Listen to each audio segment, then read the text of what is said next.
ये तकरीबन 2500 साल पुरानी बात है। मुल्क यमन पर असद तूबान हमीरी नामी बादशाह की हुकूमत थी।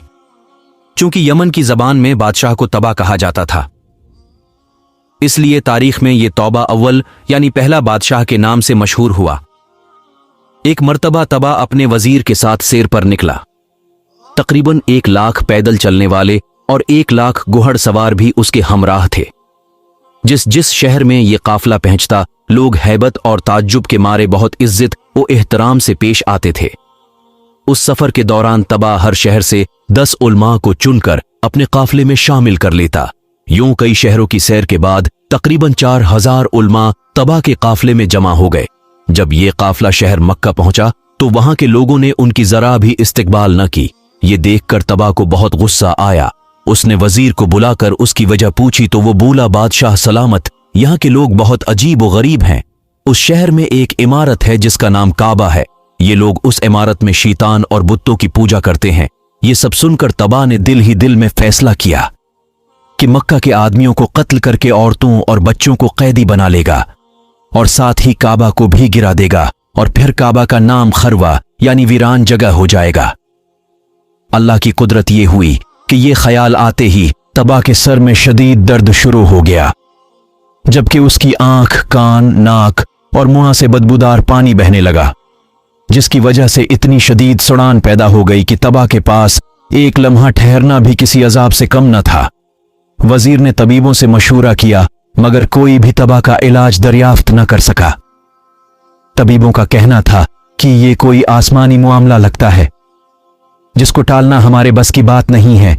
बीमारी ने तबा की नींद उड़ाकर रख दी थी कि अचानक रात के एक पहर एक आलिम वजीर के पास आए और राजदारी से फरमाने लगे कि अगर बादशाह मेरे सवालों का सच जवाब देने को तैयार हो जाए तो मैं उसका इलाज कर सकता हूं।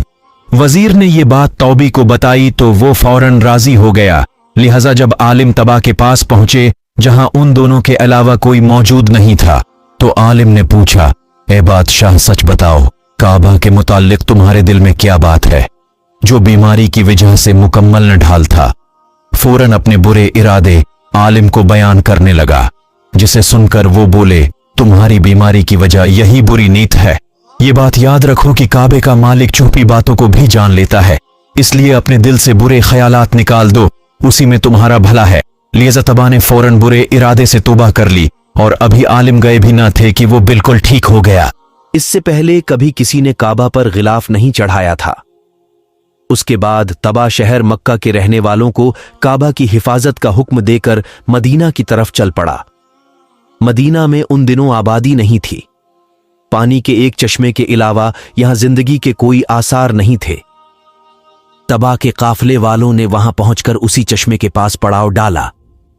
यहां क़ियाम के दौरान तकरीबन 4000 उलमा का आपस में एक मशूरा हुआ, जिसके बाद उनमें से 400 उलमा ने यह फैसला किया कि वो जब तक जिंदा हैं किसी कीमत पर भी उस जगह को छोड़कर नहीं जाएंगे, चाहे तबा उन्हें जला डाले या मार डाले।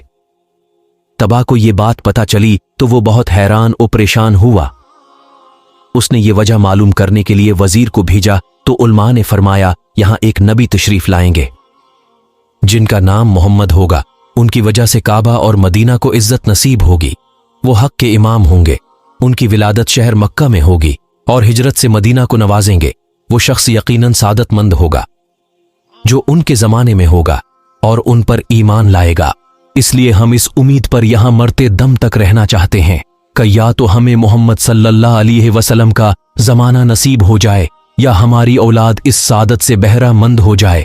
वजीर की जबानी माजरा मालूम होने के बाद तबा ने सोचा, क्यों न मैं भी उन 400 उलमा के साथ 1 साल तक यही ठहर जाऊं।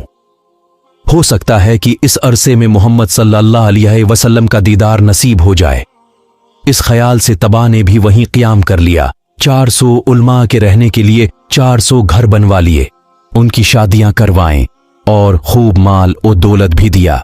1 साल इंतजार के बाद जब तबा का वहां से जाने का इरादा हुआ तो उसने बारगाह रिसालत में पेश करने के लिए एक खत लिखा, जिसका उन्वान और मजमून कुछ यूं था,